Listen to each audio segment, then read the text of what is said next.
स्वागत है आप सभी का एक बार फिर से आनंदी बाई हर्षे सरस्वती बालिका विद्या मंदिर इंटर कॉलेज जालौन की ऑनलाइन स्टडी एजुकेशन में। मैं धर्मेंद्र कुमार सिंह राजा सर आज यहाँ पर हिंदी कक्षा सप्तम की हिंदी का 5वां लेक्चर यहाँ पर लेकर आया हूँ और उम्मीद करते हैं कि जो आपको पुराना पढ़ाया गया है शब्द विचार जो चैप्टर चल रहा है हमारा, इसमें हमने आपको पिछले जो टॉपिक था उसमें हमने आपको बताया था शब्द क्या होते हैं, है ना। सार्थक शब्द पढ़े थे हमने, निरर्थक शब्द पढ़े, उसके बाद हमने शब्दों के भेद पढ़े। व्युत्पत्ति के आधार पर शब्दों का जो विभाजन होता है वो 3 प्रकार से होता है बच्चों।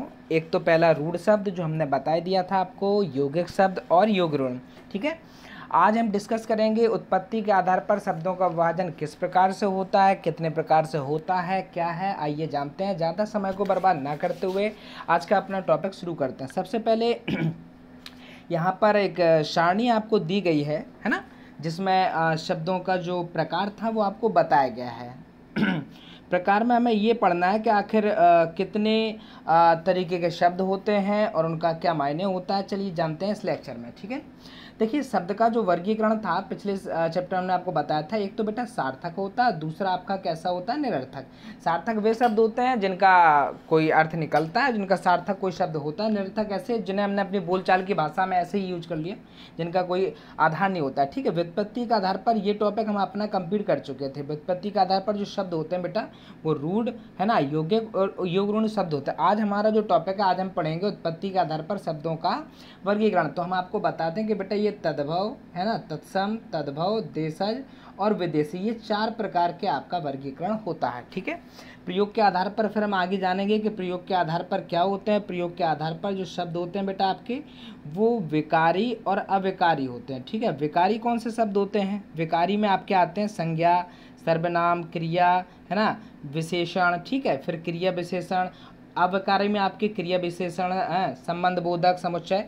पर हमें इतना नहीं पढ़ना, अविकारी शब्दों तक हमें पढ़ना है, क्योंकि आपका जो बहुत ज़्यादा इंट्रो होगा वो आपको हायर क्लास यानी कि आपको अगली कक्षाओं में आपको बहुत ज़्यादा ज्ञान दिया जाएगा। यहाँ पर आपको सिर्फ पढ़ना है संज्ञा, सर्वनाम, विशेषण, अविकारी शब्द क्या होते हैं। इतना डीपली आपके यहाँ पर नहीं पढ़ाया जाता है।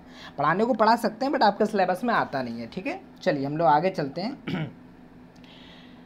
चलिए समझते हैं टॉपिक यहाँ पर क्या है। चूँकि हम लोग व्युत्पत्ति के आधार पर पढ़ चुके थे, उत्पत्ति के आधार पर जो शब्दों का वर्गीकरण होता है बच्चों वो आपका होता है ना 4 प्रकार से। कौन कौन से आपके होते हैं ऊपर हमने आपको सारणी में बताया था कौन कौन से होते हैं। व्युत्पत्ति के आधार पर जो वर्गीकरण होता है वो बेटा ये पूरा जब पोर्शन जो है ये हमें आज डिस्कस करना है। ठीक है, तत्सम शब्द क्या होते हैं, तद्भव शब्द क्या होते हैं, देशज शब्द क्या होंगे, इसे हम 2 लेक्चर में डिवाइड करेंगे। पहले लेक्चर में जो कि हम आज पढ़ाने वाले हैं आपको, इसमें पहले लेक्चर में आप लोग पढ़ेंगे तद्भव तत्सम शब्द क्या होते हैं, और अगले लेक्चर में बेटा हम लोग पढ़ेंगे देशज शब्द क्या होते हैं और विदेशी शब्द क्या होते हैं। ठीक है, तो चलिए जानते हैं कि हाँ, सबसे पहले तो हमें ये पता चल गया है कि जो हिंदी भाषा में उत्पत्ति के आधार पर शब्दों का वर्गीकरण होता है बेटा वो 4 प्रकार का होता है। कौन कौन सा होता है सर? वो बेटा आपको होता है, पहले आपके होते हैं तत्सम शब्द, दूसरे आपके होते हैं तद्भव शब्द, और तीसरे आपके होते हैं देशज, और चौथे में हम आपको, एक मिनट जी, हाँ, चौथे में बेटा हम लोग पहुँचेंगे तो हमें पढ़ना है विदेशी शब्द। ठीक है, क्योंकि हमने आपको पहले भी बताया है ऊपर कि हम जो अपना पोर्शन ये पढ़ेंगे ये बेटा 2 लेक्चर में अटेंड कर पाएँ, क्यों बड़ा पोर्शन था तो आपको समझ में नहीं आता एक पोर्शन, इसलिए हमने एक लेक्चर में जो आज का लेक्चर उसमें हम लोग पढ़ेंगे तद्भव और तत्सम, और उसके बाद हम लोग पढ़ेंगे देशज और विदेशी। चलिए सबसे पहले तो हम लोग समझते हैं कि तत्सम शब्द क्या होते हैं। ठीक है बेटा, ऐसे शब्द जो संस्कृत भाषा के वे शब्द जो बिना किसी परिवर्तन के हिंदी भाषा में प्रयुक्त होते हैं, है ना, क्या कहलाते हैं बेटा? तत्सम शब्द कहलाते हैं। परिभाषा को जरा गौर से एक बार फिर पढ़ेंगे हम लोग। क्या होते हैं? संस्कृत भाषा के वे शब्द, यानी कि ये जो शब्द यूज हो रहे हैं वो असल में कहाँ से लिए गए बेटा? वो आपको लिए गए हैं संस्कृत भाषा से। यानी कि जो शब्द हम पढ़ेंगे तत्सम में वो असल में कौन सी भाषा से हैं? संस्कृत भाषा से लिए गए, बिना किसी परिवर्तन, यानी कि जैसे वो संस्कृत भाषा में यूज होते हैं और वैसे ही वो हिंदी भाषा में यूज होने लगे हैं, तो ऐसे शब्दों को बेटा हम लोग कहते हैं तत्सम शब्द। सीधी भाषा में आप समझ लीजिए कि तत्सम वो शब्द होते हैं जिन्हें संस्कृत भाषा के से उठाकर हिंदी भाषा में ज्यों का त्यों रख दिया गया है, ऐसे शब्दों को हम लोग कहते हैं तत्सम शब्द। अब बोले सर वो कौन से होते हैं बेटा, तो वो आपने पढ़े हैं, जैसे अग्नि। अगर हम संस्कृत भाषा में बात करें तो अग्नि को अग्नि ही कहते हैं, और हिंदी भाषा में भी अगर अग्नि यूज होता है तो बेटा ये कौन सा शब्द है तुम्हारा, ये आपका शब्द हो गया तत्सम। ठीक है, अंध हो गया है ना, आशा है ना, चंद्र है, ग्रामीण है, इसके बाद आपका आता है उच्च, है ना, जिसे हम लोग ग्रामीण को क्या कहते हैं, गांव कहते हैं, उच्च को हम लोग क्या कहते हैं, ऊंचा, चंद्र को चांद कहते हैं, है ना। तो ये शब्द जो हैं बेटा, ये ज्यों के त्यों हिंदी में जैसे ये संस्कृत में यूज होते हैं, अगर हमें उच्च लिखना हो तो उच्च ही होगा, ऊंचा लिखना होगा तो उच्च लिखेंगे, गाँव लिखना होगा तो ग्रामीण लिखेंगे हम। तो अगर ऐसे शब्द जो हिंदी भाषा में ज्यों के त्यों आ गए हैं बेटा, ऐसे शब्दों को हम लोग कहते हैं तत्सम शब्द। उम्मीद है कि आपको ये चीज़ समझ में आ गई होगी। ठीक है, चलिए हम लोग आगे चलते हैं और आगे हम लोग डिस्कस करते हैं कि तद्भव शब्द आखिर होते क्या हैं। ठीक है बेटा, तद्भव शब्द क्या होते हैं? तद्भव वे शब्द हैं संस्कृत भाषा से, है ना, हिंदी भाषा में तो आए, परंतु उनमें क्या हुआ, थोड़ा बहुत परिवर्तन आ गया। क्या आ गया बेटा, परिवर्तन आ गया।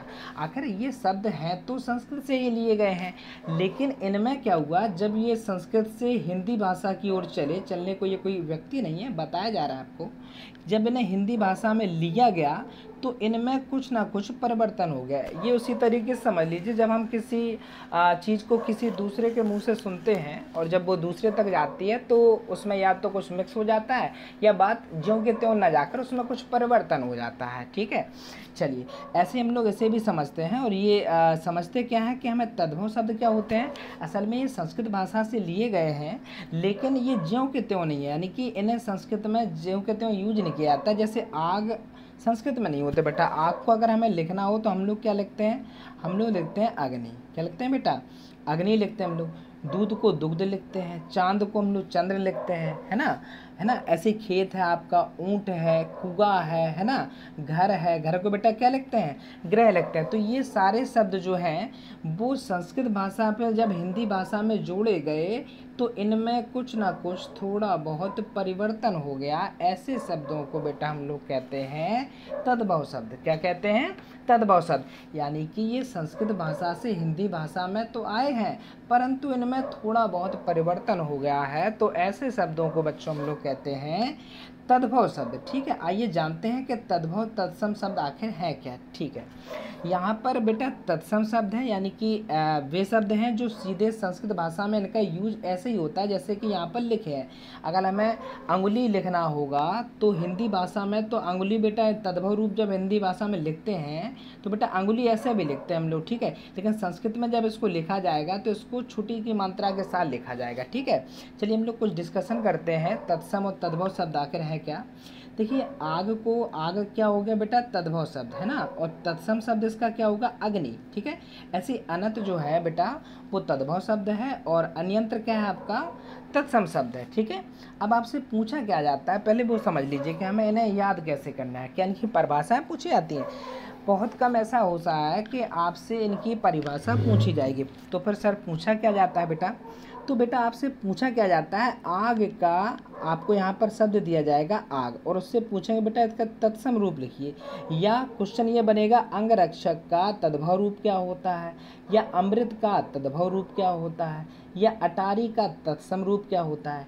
यानी कि इनका सिर्फ रूप पूछा जाता है कि किस रूप में, जैसे अग्नि आपको दे दिया गया और उनसे पूछा कि अग्नि का यानी जो तत्सम रूप है इसका तद्भव लिखिए, तो बेटा आप लोग क्या लिखेंगे, आग। ऐसे अन्यंत्र का क्या होता है, अनंत होता है। अज्ञान का क्या होता है, अजान होता है। अंगुली यहाँ पर छोटी की मात्रा और यहाँ पर क्या है बेटा, बड़ी की मात्रा। ठीक है, अर्क का क्या होता है बेटा, अरक होता है ना। कदली का क्या होता है, कदली। केला हम लोग जानते हैं, संस्कृत भाषा में इसको बेटा कहते हैं कदली।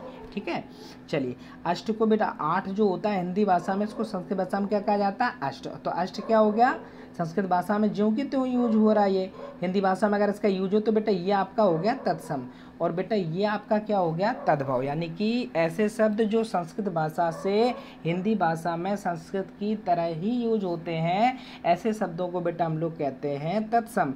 और ऐसे शब्द जिनमें थोड़ा बहुत परिवर्तन हो गया है, ऐसे शब्दों को बच्चों हम लोग क्या कहते हैं, हम हम लोग कहते हैं तद्भव। जैसे कोयल को हमें लिखना हो तो कोयल को बेटा संस्कृत में कहा जाता है कोयल, यानी कि कोकिल जो है उसका तत्सम रूप है। ठीक है, तो हम लोग आसानी से इनको याद कर लेंगे। अट्टालिका का तद्भव है ना अटारी हो गया, अंगरक्षक का अंगरखा हो गया, है ना, अमृत का अमी हो गया, अर्पण का क्या हो गया बेटा अर्पण हम लोग कहते हैं, कुंभकार को हम लोग कुम्हार कहते हैं जो घड़े वगैरह बनाते हैं, है ना, लकड़ी के पात्र बनाते हैं।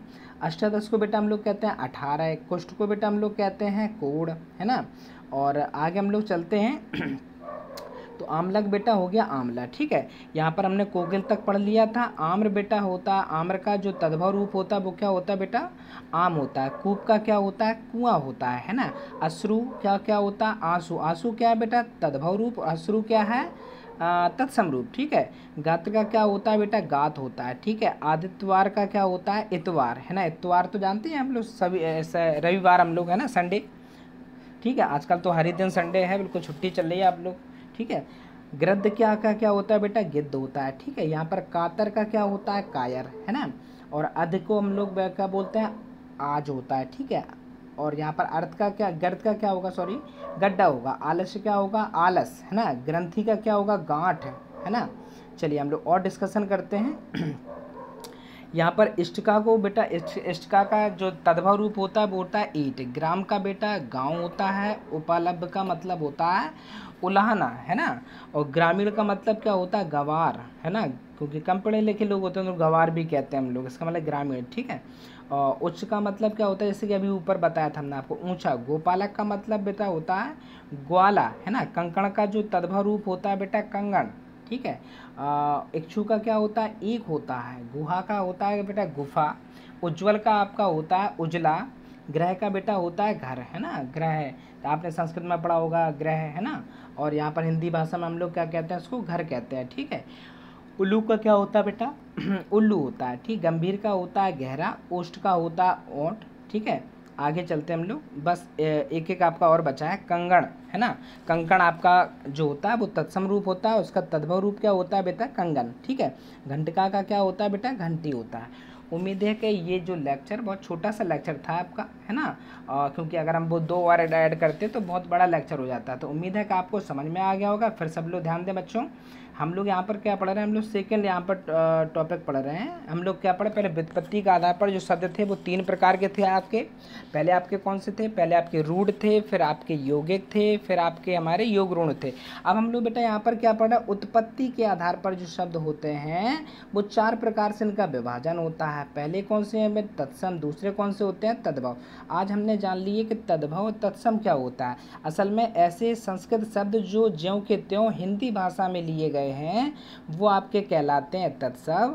और ऐसे संस्कृत शब्द जिन्हें हिंदी भाषा में लिया तो गया है परंतु उनमें कुछ परिवर्तन कर दिया गया है, ऐसे शब्दों को बच्चों हम लोग कहते हैं तद्भव शब्द। उम्मीद है कि ये सारे जो आपको चीज़ें बताई गई हैं, ये जो सारणी आपको यहाँ पर PDF फाइल आपको दे दी जाती है तो आप इसको अच्छे से पढ़ लेना। ठीक है, उम्मीद है कि आपको चीज़ें समझ में आई हो। अगर नहीं आई तो एक बार और लेक्चर को आप यूट्यूब पे देख लें, है ना। और यहाँ पर प्ले ना हो तो यूट्यूब पे जाकर देख लें, चैनल को आप लोग वहीं पे देख लिया करें। और वहाँ पर कम आपकी MB भी खर्च होती है, यहाँ पर कभी कभी प्ले नहीं होता है तो आप उसका ध्यान रखें। ठीक है बच्चों, उम्मीद है आप कॉपी बना रहे होंगे अच्छे से, आपको जो पढ़ाया जा रहा है उसको लर्न भी कर रहे होंगे और आपके अभिभावक बंधु भी आपका सहयोग कर रहे होंगे इस पढ़ाई में। ठीक है, सभी लोग घर पर रहें, स्वस्थ रहें, धन्यवाद।